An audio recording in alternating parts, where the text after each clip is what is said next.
தாவேக்கவில் இணைந்த குவாரி உரிமையாளர் மூடிய குவாரி திருட்டுத்தனமாக திறப்பு.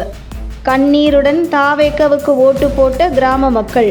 திமுக அதிமுக ஆகிய இரண்டு கட்சிகளுக்கு மாற்றாக தாவேக்க கட்சிக்கு ஒரு வாய்ப்பு கொடுப்போமே என மாற்றத்தை நோக்கி வாக்களித்த மக்களுக்கு அடுத்தடுத்து ஏமாற்றம் தானா என்று சொல்லும் அளவுக்கு இது தூய சக்தியா இல்லை ஏமாற்று சக்தியா என்று மக்கள் குமுறி வருகிறார்கள். சமீபத்தில் மதுரை மாவட்டத்தில் 11 குவாரிகள் தற்காலிகமாக மூடப்படுவதாக கனிம வளத்துறை அமைச்சர் டி.கே. பிரபு உத்தரவிட்டிருந்தார். ஆனால் அப்படி தற்காலிகமாக மூடப்பட்ட குவாரிகளில் ஏற்கனவே மூடிய குவாரிகளும் அடங்கும். இதில் மதுரை மாவட்டம் கருவேலம்பட்டி கிராமத்தில் கோ. பாரி என்பவருக்கு சொந்தமான கல்குவாரி நீதிமன்ற உத்தரவின் காரணமாக கடந்த 3 வருடங்களுக்கும் மேலாக மூடப்பட்டது.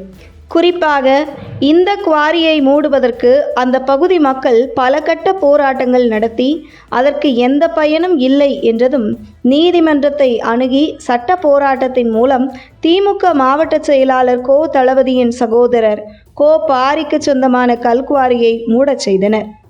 இருந்தும் இந்த கல்குவாரி அவ்வப்போது கடந்த 6 மாதங்களாக திருட்டுத்தனமாக செயல்பட்டு வந்தது. இந்த நிலையில் நடந்து முடிந்த சட்டசபை தேர்தல் பிரச்சாரத்தின் போது கருவேலம்பட்டி கிராமத்தில் பிரச்சாரம் மேற்கொண்ட அந்த தொகுதியின் தாவேக்க வேட்பாளர் நிர்மல்குமார், தாவேக்க ஆட்சி அமைந்ததும் திருட்டுத்தனமாக ஓடும் திமுக மாவட்ட செயலாளர் கோ. தளபதி சகோதரருக்கு சொந்தமான குவாரி இழுத்து மூடப்படும் என வாக்குறுதி அளித்திருந்தார். இதனைத் தொடர்ந்து தாவேக்க ஆட்சி அமைந்ததும் கனிம வளத்துறை அமைச்சர் டி.கே. பிரபு மதுரை மாவட்டத்தில் கோ. பாரிக்கு சொந்தமாக குவாரி உட்பட 11 குவாரிகளை தற்காலிகமாக மூட உத்தரவிட்டிருந்தார். இதனைத் தொடர்ந்து தனக்கு வாக்களித்த மக்களுக்கு நன்றி சொல்ல கருவேலம்பட்டி கிராமத்திற்கு சென்ற அமைச்சர் நிர்மல்குமார், நாங்கள் ஆட்சிக்கு வந்தால் இங்கே செயல்படும் குவாரியை மூடுவோம் என்று சொன்னோம், மூடிவிட்டோம் என அந்த மக்களிடம் தெரிவித்தார். அப்போது அங்கிருந்த மக்கள் இன்னும் அந்த குவாரி ஓடிக்கொண்டுதான் இருக்கிறது என்றார்கள். ஆனால் அதை அமைச்சர் நிர்மல்குமார் கவனிக்கவில்லை. இந்த நிலையில் அரசு புறம்போக்கு நிலத்தில் இருந்த கருவேலம்பட்டி கிராமத்திற்கு சொந்தமான நெல்களத்தை ஆக்கிரமித்து அதில் இருந்து கனிம வள கொள்ளையை அரங்கேற்றியதாக சுமார் 12 கோடி ரூபாய் அபராதத்துடன் குவாரியை இழுத்து மூட நீதிமன்றம் உத்தரவிட்டு கடந்த 3 வருடங்களுக்கு மேலாக மூடி கிடந்த கோ. பாரிக்கு சொந்தமான குவாரி தற்பொழுது மீண்டும் செயல்பட தொடங்கி இருக்கிறது. இது தொடர்பாக சம்பந்தப்பட்ட அதிகாரிகளை கருவேலம்பட்டி கிராம மக்கள் தொலைபேசியில் தொடர்பு கொண்டு மூடப்பட்ட குவாரி செயல்பட தொடங்கிவிட்டது என்று சொன்னாலும் அதிகாரிகள் அலட்சியமாக பதில் தெரிவிப்பதாக கருவேலம்பட்டி கிராம மக்கள் நம்மிடம் தெரிவிக்கிறார்கள்.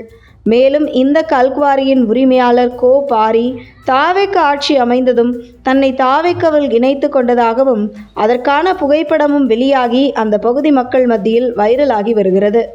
இப்படியான சூழலில் சட்டவிரோத குவாரியில் உரிமையாளர் கோ. பாரி தன்னை தாவேக்கவில் இணைத்து கொண்ட பின்புதான் துணிந்து கடந்த திமுக ஆட்சியில் 3 வருடமாக மூடி கிடந்த தனக்கு சொந்தமான குவாரியை மீண்டும் திறந்து நடத்தி கொண்டிருக்கிறார் என வேதனைப்படும் கருவேலம்பட்டி கிராம மக்கள் முழுக்க சம்பந்தப்பட்ட அதிகாரிகளின் துணையுடன் தன்னை ஆளும் கட்சி பிரமுகராக காட்டிக்கொண்டு செயல்படும் கோ. பாரிக்கு சொந்தமான இந்த குவாரியை இழுத்து மூடி சீல் வைக்க வேண்டும், இதற்கு உடந்தையாக இருக்கும் அதிகாரிகள் மீது நடவடிக்கை எடுக்க வேண்டும் என கருவேலம்பட்டி கிராம மக்கள் கண்ணீருடன் கோரிக்கை வைத்து வருவது குறிப்பிடத்தக்கது.